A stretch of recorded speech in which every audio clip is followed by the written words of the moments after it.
Bismillahirrahmanirrahim. Assalamualaikum warahmatullahi wabarakatuh. Alhamdulillahirabbil alamin. Assalatu wassalamu ala asyrafil anbiya'i wal mursalin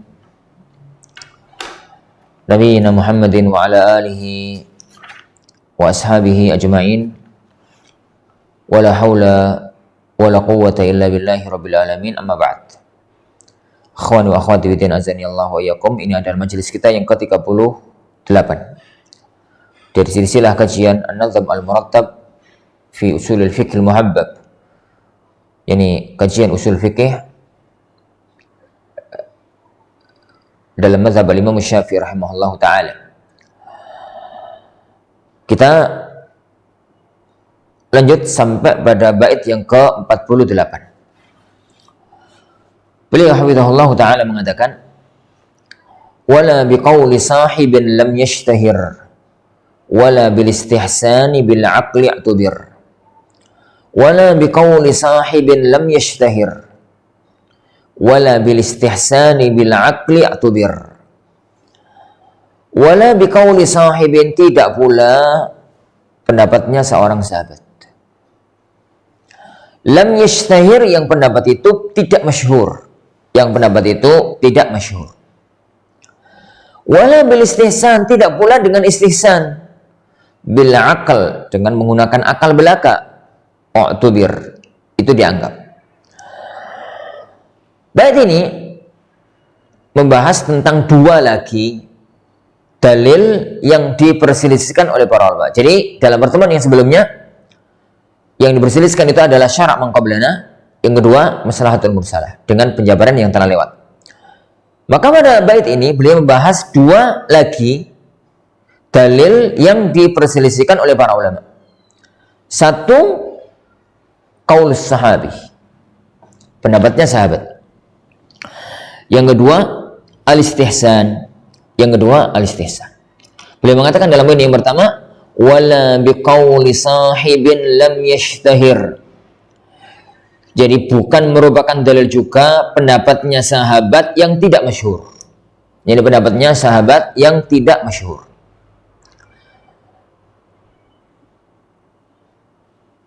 Diistilahkan oleh para ulama dengan istilah qaulus sahabi. Pendapat sahabat. Pendapat sahabat.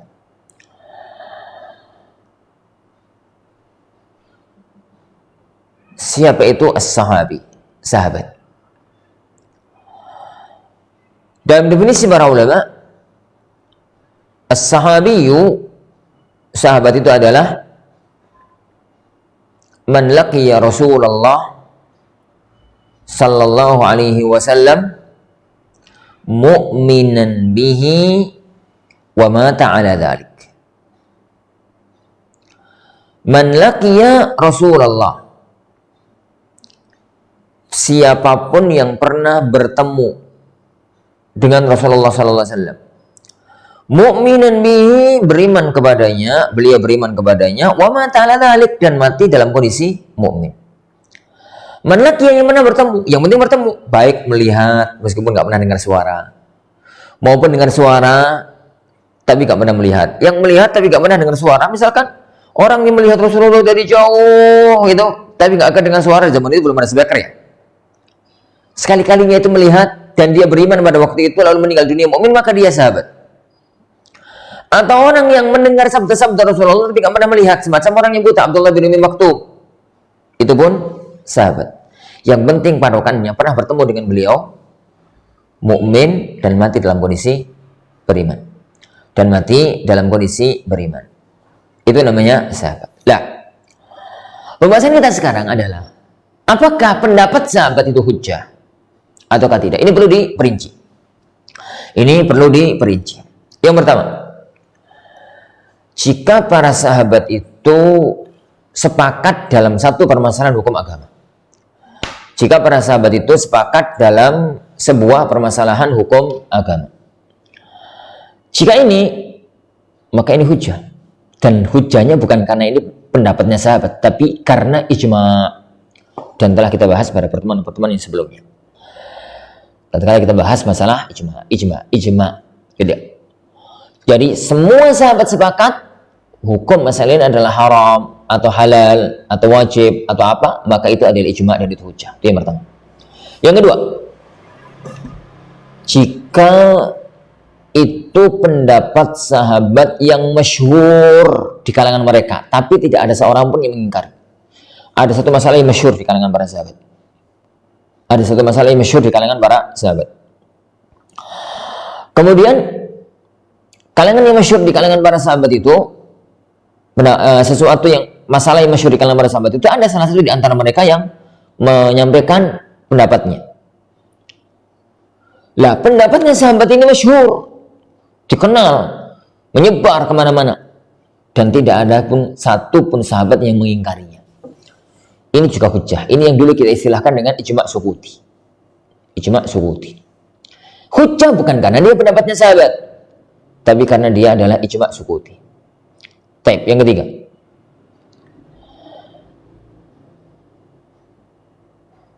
Pendapat sahabat yang bukan ijma'. Tapi itu pendapatnya Abu Bakar dan pendapatnya Umar. Pendapatnya Abu Bakar atau Umar. Dan tidak ada seorang sahabat pun yang mengingkarinya, yang menyelisihinya. Maka dia hujjah. Karena sabda Rasulullah SAW, yani alaikum billadaini min ba'di Abu Bakar wa Umar. Yani kalian nanti setelah aku meninggal dunia, peganglah ucapannya Abu Bakar dan Umar. Jadi hujahnya bukan karena dia pendapat sahabat, tapi karena sabdanya Rasulullah SAW tadi.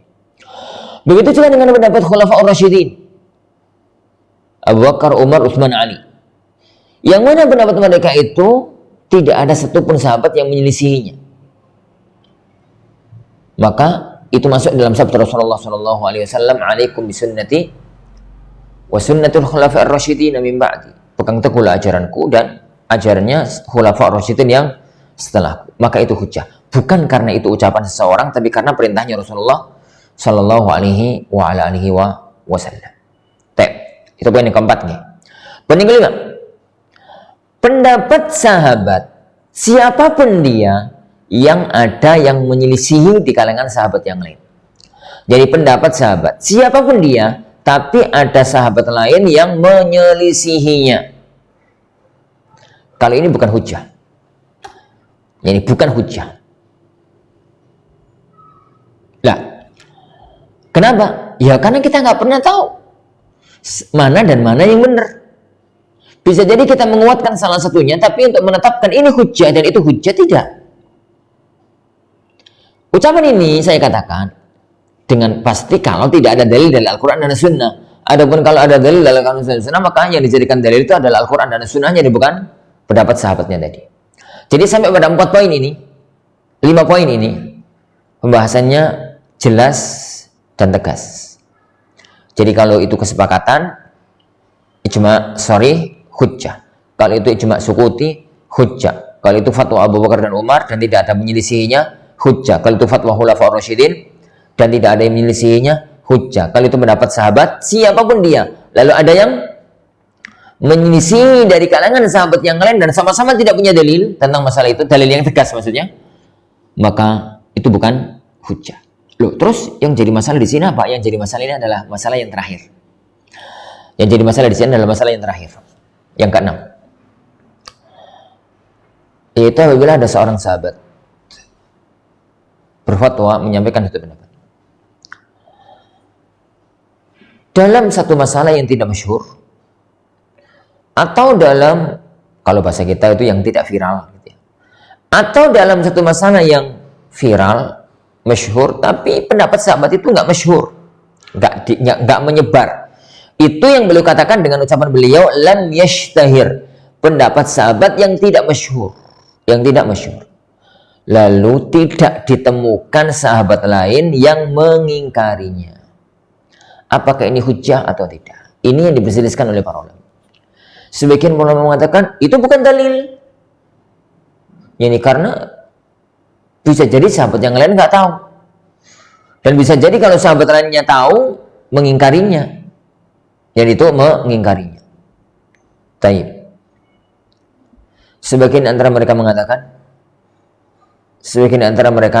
mengatakan itu dalil.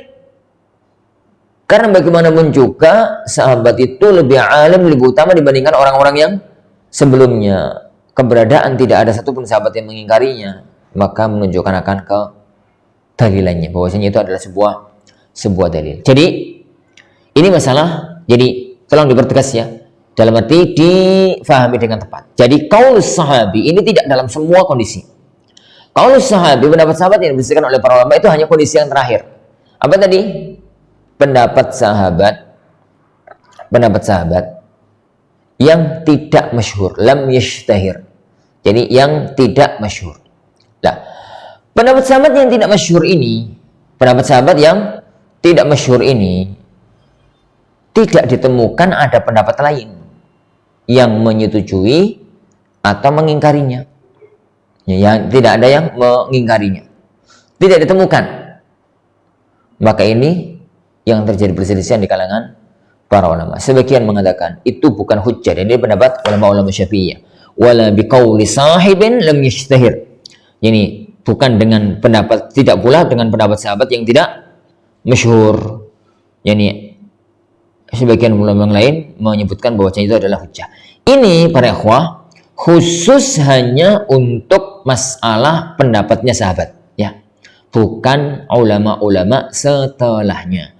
Adapun kalau ulama-ulama setelahnya di kalangan ulama tabi'in, tabi'ut tabi'in, para imam dan yang lainnya, pasti jelas ucapan mereka bukan hujjah. Ucapan mereka itu kita hormati sebagai sebuah pendapat seorang alim untuk membantu kita memahami Al-Quran dan Sunnah, dan kita memahami Al-Quran dan Sunnah lewat mereka, tapi ucapan mereka bukan hujjah. Yang jadi masalah itu adalah ucapan para sahabat, bukan ucapan para ulama-ulama yang sebelumnya. Wallahu a'lam. InsyaAllah subhanahu wa ta'ala ini subhanakallahumma bihamdik asyhadu an la ilaha illa anta astaghfiruka wa atubu ilaik. Sallallahu wasallam wa baraka ala nabi Muhammad. Assalamualaikum warahmatullahi wabarakatuh.